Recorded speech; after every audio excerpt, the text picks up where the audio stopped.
Welcome back to my channel. তো আমি আজকে অনেকদিন পরে তোমাদের একটা ভিডিও নিয়ে চলে এসেছি। আমি আমার নিজের স্টাডিজের কিছু পার্সোনাল প্রবলেমের জন্য আমি এতদিন ভিডিও আপলোড করতে পারিনি। এরপর থেকে আমি চেষ্টা করব উইকলি একটা থেকে দুটো ভিডিও আপলোড করার। So let's start the video. তো আজকে আমরা যে টপিকটা নিয়ে পড়বো সেই টপিকটার নাম হচ্ছে features of the Indian constitution. আমাদের ইন্ডিয়ান কনস্টিটিউশন বা আমাদের যে ভারতীয় সংবিধান তার কিছু ফিচার্স রয়েছে। কি কি ফিচার্স রয়েছে তোমরাও এটা সবাই পড়েছো ছোটোর থেকে, যে আমাদের কনস্টিটিউশন হচ্ছে রিটেন কনস্টিটিউশন। অ্যান্ড আমাদের কনস্টিটিউশনের মধ্যে আমাদের যে ভারতীয় কনস্টিটিউশন সেটা সব থেকে লার্জেস্ট কনস্টিটিউশন। আমাদের কনস্টিটিউশন হচ্ছে সোভারেন, ডেমোক্রেটিক অ্যান্ড রিপাবলিক। আমাদের যে ইন্ডিয়ান কনস্টিটিউশন সেটা partly rigid and partly flexible, কিছুটা রিজিড কিছুটা ফ্লেক্সিবল। আমাদের কনস্টিটিউশনের মধ্যে কি রয়েছে, ফান্ডামেন্টাল রাইটস রয়েছে, কি আমাদের মৌলিক অধিকার যেটা সেটা রয়েছে, এবং ফান্ডামেন্টাল ডিউটিস রয়েছে, directive principles of the state policy রয়েছে, এইসব রয়েছে। ঠিক আছে, তো প্রথমে আমরা যেটা পড়বো সেটা হচ্ছে আমাদের ভারতীয় সংবিধান হচ্ছে লিখিত সংবিধান। The written constitution is very essential for a federal, so that whenever there is any dispute between the federal government and the federating units, it can be used as an evidence. তাহলে ধরো কোনো কান্ট্রির মধ্যে disputes হলো বা কোনো ঝামেলা হলো, তো সেই ক্ষেত্রে কিন্তু আমাদের এই ইন্ডিয়ান কনস্টিটিউশনটা কিন্তু অ্যাজ আ কি বলবো একটা এভিডেন্স আমরা বলতে পারি। ঠিক আছে, অ্যান্ড আমাদের ইন্ডিয়ান কনস্টিটিউশনের মধ্যে কি রয়েছে, ইন্ডিপেন্ডেন্ট জুডিশিয়ারি রয়েছে, একটা সেকুলার স্টেট রয়েছে, এবং আমাদের ইন্ডিয়ান কনস্টিটিউশন কি করে, একটা সিঙ্গেল সিটিজেনশিপ গ্র্যান্ট করে প্রত্যেকটা সিটিজেনকে।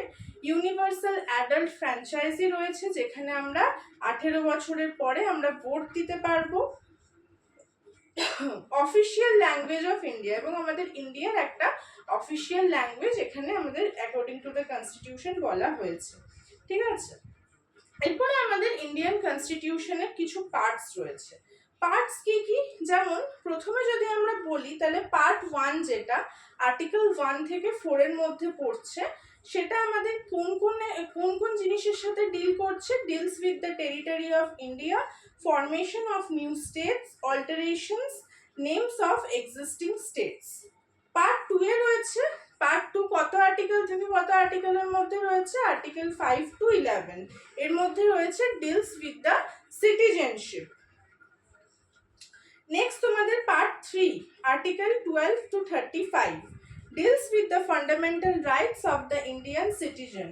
Article 31 dealing with the right to property was deleted by 44th amendment. আমাদের আগে রাইট টু প্রপার্টিটাও কিন্তু একটা ফান্ডামেন্টাল রাইট ছিল, বাট 44th অ্যামেন্ডমেন্টের দ্বারা রাইট টু প্রপার্টিটা কি হয়ে গেছে, ওটা ডিলিট করে দিয়েছে। ঠিক আছে, রাইট টু প্রপার্টি এখন ফান্ডামেন্টাল রাইটস নয়। ওকে, পার্ট 4A যেটা আর্টিকেল 51 এর মধ্যে রয়েছে, added by 42nd amendment in 1976 contains the fundamental duties of the citizens. এর মধ্যে কি রয়েছে, আমাদের সিটিজেন্সের যেসব ফান্ডামেন্টাল ডিউটিস গুলো সেগুলো এর মধ্যে রয়েছে। নেক্সট হচ্ছে পার্ট 9 যেটা আর্টিকেল 243 to 243O এর মধ্যে পড়ছে, added by the 73rd amendment in 1992 contains a new schedule 11. এই আর্টিকেলটা থ্রু দিয়ে কি হয়েছে, আমাদের ইন্ডিয়ান কনস্টিটিউশনে একটা নতুন শিডিউল অ্যাড হয়েছে, যে শিডিউলটার নাম হচ্ছে 11. It contains 29 subject related to পঞ্চায়েতি রাজ। এর মধ্যে 29টা সাবজেক্টস আছে পঞ্চায়েতি রাজ নিয়ে। They have been given administrative powers. আচ্ছা, এইখানে আমি একটা কথা বলে দিই, যে পার্টসগুলো সব থেকে বেশি ইম্পর্টেন্ট আমি ওই পার্টসগুলো নিয়েই তোমাদের আলোচনা করছি, যেগুলো ইম্পর্টেন্ট নয় সেগুলো নিয়ে আমি আলোচনা করছি না, জাস্ট ওগুলো একবার গো থ্রু করলে হয়ে যাবে, যেগুলো ইম্পর্টেন্ট আমি ওগুলো নিয়েই তোমাদের আলোচনা করছি। নেক্সট হচ্ছে part 9A article 243P to 243ZZ added by 74th amendment in 1992 contains a new schedule 12. এই পার্ট 9A দিয়ে, এটা মনে রাখবে, পার্ট 9A দিয়ে শিডিউল নাম্বার 12 অ্যাড হয়েছে, আর পার্ট 9 দিয়ে শিডিউল নাম্বার 11 অ্যাড হয়েছে, এটা কিন্তু মনে রাখবে। পার্ট 9B তে কি রয়েছে? Deals with the cooperative societies added by 97th constitutional amendment act.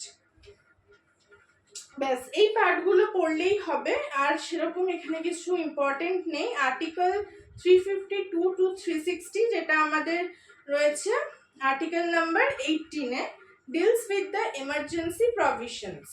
Article number 20 যেটা পার্ট 20 আর্টিকেল 368 এর মধ্যে রয়েছে deals with amendment of constitution.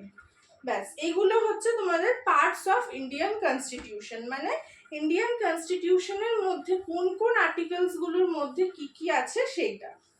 তো শিডিউলস রয়েছে, তারপরে শিডিউলস হচ্ছে কি আর্টিকেলসের যে, মানে ধরো আমাদের 7 শিডিউল, আমাদের আর্টিকেলসের তো শিডিউল আছে যে কোন শিডিউলে কোনটা লেখা আছে আমাদের সংবিধানে সেটা আছে। তো 7 শিডিউলের মধ্যে কি আছে? 7 শিডিউলের মধ্যে ইউনিয়ন আর স্টেটসদের মধ্যে যে পাওয়ার্স গুলো সেটা আছে। যেরকম কি ইউনিয়ন লিস্টে কটা সাবজেক্ট আছে? 100টা সাবজেক্ট আছে, যেটা আমাদের সেন্ট্রাল গভর্নমেন্টের জন্য। স্টেট লিস্টে কটা সাবজেক্ট আছে? 55টা সাবজেক্টস আছে, যেটা আমাদের পাওয়ারস অফ স্টেট গভর্নমেন্ট, মানে স্টেট গভর্নমেন্টসের যে পাওয়ারগুলো, স্টেট গভর্নমেন্টের পাওয়ার কোনগুলো থাকে? যেগুলো স্টেট লেভেলের জব আমরা বলতে পারি। তারপরে বিভিন্ন ধরনের যে স্কুল সার্ভিস কমিশনগুলো হয়, এইগুলোর বিভিন্ন ধরনের সেখানে তাদের মানে প্রত্যেকটা জিনিসের কি বলবো রুলস বা ল যেটা সেখানে এগুলোর মধ্যে রয়েছে। Concurrent list both union and states, 52টা সাবজেক্টস রয়েছে। 8 শিডিউলের মধ্যে কি আছে? আমাদের যে 22টা ল্যাঙ্গুয়েজেস আছে যেটা কনস্টিটিউশন দ্বারা রেকগনাইজড, সেই 22টা ল্যাঙ্গুয়েজেস কিন্তু এই 8 শিডিউলের মধ্যে রয়েছে।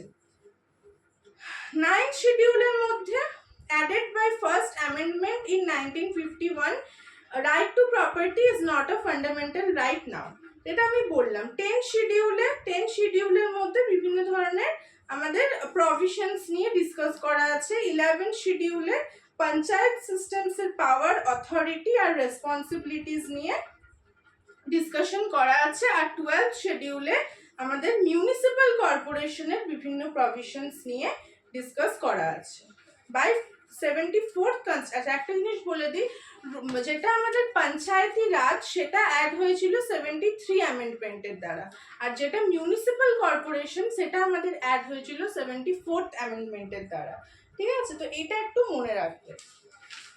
অ্যান্ড নেক্সট হচ্ছে borrowed features of the Indian constitution. আমাদের এই যে আমাদের ইন্ডিয়ান কনস্টিটিউশনের যে ফিচার্সগুলো, সেগুলো আমরা কোন কান্ট্রির কাছ থেকে ধার করেছি? যেমন দেখো, ইউকে থেকে আমরা কোন কোন ফিচার্সগুলো ধার করেছি? Cabinet system of ministers. এই যে ধরো আমাদের যে মিনিস্টার্সদের একটা ক্যাবিনেট রয়েছে, এই আইডিয়াটা আমরা কাদের কাছ থেকে ধার করেছি? ইউকে থেকে। তারপরে ইউএস থেকে আমরা ফান্ডামেন্টাল রাইটস এর আইডিয়াটা, প্রভিশন অফ স্টেটস এর আইডিয়াটা, এগুলো আমরা ধার করেছি। ইউএসএসআর এর কাছ থেকে আমরা ফান্ডামেন্টাল ডিউটিস এবং 5 ইয়ার প্ল্যান ধার করেছি। অস্ট্রেলিয়ার কাছ থেকে আমরা concurrent list, language of the preamble এগুলো ধার করেছি। জাপান থেকে আমরা লয়ের বিভিন্ন প্রসিজার ধার করেছি। উইমার কনস্টিটিউশন অফ জার্মানি থেকে আমরা ফান্ডামেন্টাল রাইটস, এমার্জেন্সি টাইমের সময় ফান্ডামেন্টাল রাইটসটা আমরা ধার করেছি। আয়ারল্যান্ড থেকে আমরা ডিরেক্টিভ প্রিন্সিপালস অফ স্টেট পলিসিটা ধার করেছি। ঠিক আছে।